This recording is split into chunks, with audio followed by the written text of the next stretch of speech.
Hi, ladies. I hope you're all doing well. Last Friday, you all took the quiz on the first section of the textbook, which was all about Judaism and the Old Testament. And now we're transitioning into the New Testament and the story of Jesus. And so the first part of the reading for this week is about the Gospels, Matthew, Mark, Luke, and John. We actually believe that Mark's Gospel was written first and that it was the foundation for the other three Gospels.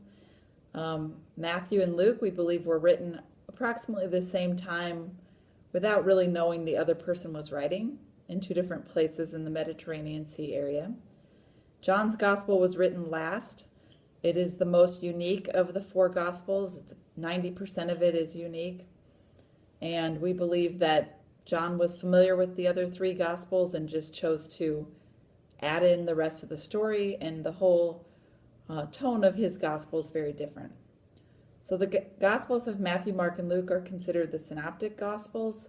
The word synoptic means seen together, and so if you do lie them down side by side and look at the stories, you see very similar retellings of the same stories.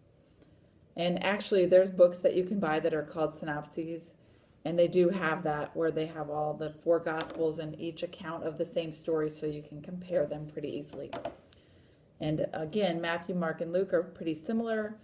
Mark was written first. Matthew and Luke would have had a copy of Mark's Gospel and probably another source that we believe they both had, but then disappeared. We call that source the Q source. And then Matthew and Luke each had some other information that was unique just to their gospel. In the gospel account, which is or was a new genre when Mark wrote, he was the first one to write something like that. Gospel means good news, and it's the story of the life, death, and resurrection of Jesus.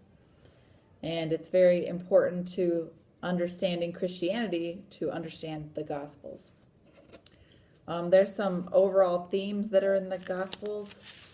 Each one is slightly different. A couple of them that you'll read about. One is called the Messianic Secret. This is, for whatever reason, the fact that Jesus often tried to keep a secret, the fact that he was the Messiah. Some people think he was doing that to delay the inevitable, which he knew would be his crucifixion or the end of his ministry. Some people think he was using reverse psychology.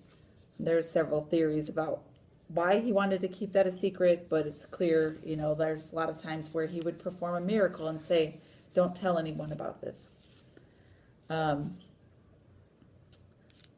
Discipleship is another theme. What does it mean to be a disciple? What are we all called to as disciples? And so you'll read some of that.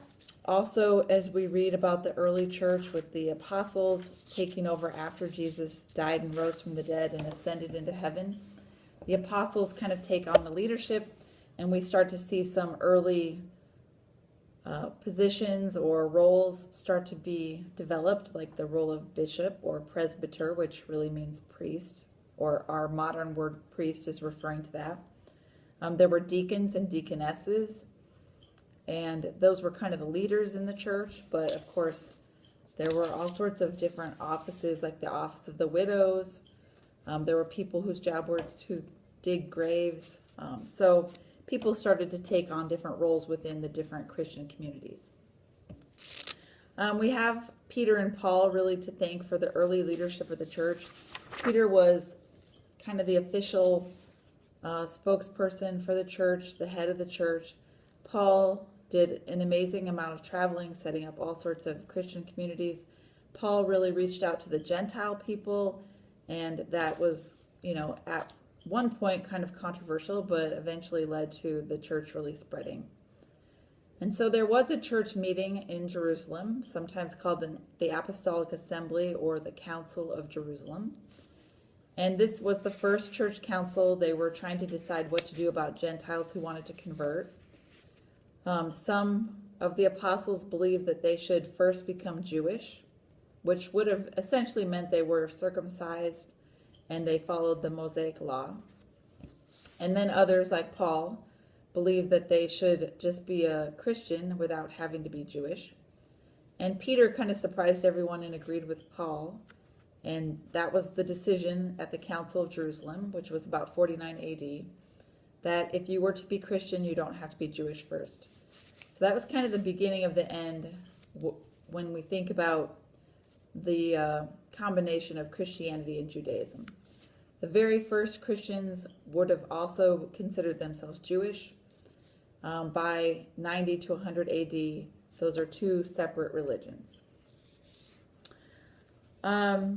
So you'll read about some of the early church leaders and some of their teachings, but also you'll read some about what we call heresies.